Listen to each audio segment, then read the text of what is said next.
Es gibt insgesamt 54 verschiedene Fragearten. Die gehen wir jetzt mal eben durch. Nee, nicht wirklich.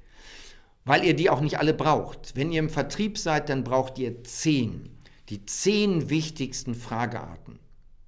Wenn ihr meinen Vortrag kennt, Sieger trinken Champagner, die Einwandbehandlung, du kannst nur Einwandbehandlung machen, wenn du diese 10 Fragearten kennst und beherrschst. Sonst brauchst du damit gar nicht anfangen, weil diese Fragearten sind in der Regel die Grundlagen, um dann mit den Einwänden umgehen zu können.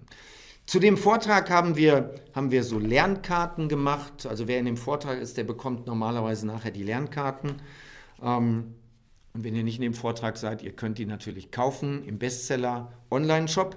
Aber hier sind die 10 wichtigsten Fragearten drauf, die ihr braucht, wenn ihr Verkäufer seid. Die gehen wir durch, nämlich die geschlossene Frage. Ja, nein am Ende. Geschlossene Fragen nennt man auch Entscheidungsfragen. Brauchst du in bestimmten Bereichen, aber nicht in der Bedarfsermittlung.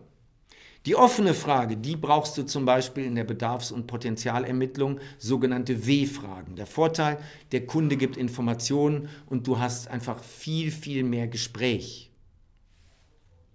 Alternativfragen. Gerade im Abschluss sind Alternativfragen richtig gut. X oder Y, gelb oder rot, oben oder unten, 100 oder 200. Das ist die Alternativfrage. Der Vorteil ist dabei nicht mehr ob oder ob nicht, sondern ich habe direkt die Entscheidung, die ich haben will. Im Abschluss, in der Terminvereinbarung, extrem wichtig.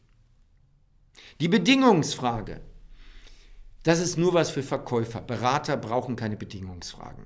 Die Bedingungsfrage heißt, wenn, dann. Herr Kunde, wenn wir. Herr Kunde, wenn Sie.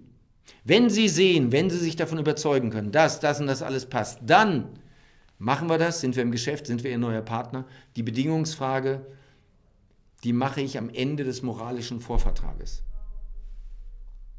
Die Bedingungsfrage gibt es immer vor einem Preisgespräch, die gibt es immer vor einem Angebot, immer vor einem Test einer Probefahrt. Zwingend notwendig. Die Meinungsfrage. Diese Frage brauche ich, damit die Argumentationspakete nicht zu dicht werden, nicht zu groß werden. Die Meinungsfrage brauche ich, um Kaufbereitschaftssignale zu erzeugen. Ist eine der wichtigsten Fragearten, wird völlig unterschätzt von den meisten Verkäufern. Die offene Meinungsfrage, immer offen.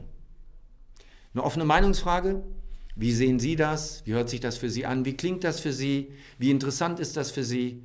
Das sind offene Meinungsfragen. Die hypothetische Frage. Einmal angenommen, Herr Kunde, wir würden das so machen. Oder einmal abgesehen davon, Herr Kunde, wie wäre das denn für Sie? Die beiden Dinge sind Waffen.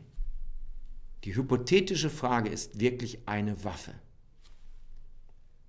Es gibt dazu hier bei YouTube ein sehr, sehr schönes Beispiel. Wenn ihr da mal schaut, Dirk Kräuter und hypothetische Frage, da findet ihr einen coolen Live-Vortrag. Zumindest den Ausschnitt. Suggestivfragen. Nur in der Einwandbehandlung werden Suggestivfragen eingesetzt. Herr Kunde, Sie wollen doch auch Geld sparen. Sie haben doch auch nichts zu verschenken. Das sind Suggestivfragen und die gibt es nur dann, wenn der Kunde ruckelig wird. Dann kommen wir damit. Ansonsten Finger weg. Rhetorische Fragen. Die werden eingesetzt, wenn ihr argumentiert. Statt zu argumentieren, stellt ihr einfach rhetorische Fragen. Der Vorteil ist, der Kunde muss gar nicht antworten, aber er wird hier oben aktiviert, dass er im Gespräch mit drin ist. Herr Kunde, warum setzen so viele Marktführer auf die Trainings mit Dirk Kräuter? Das machen die doch, weil.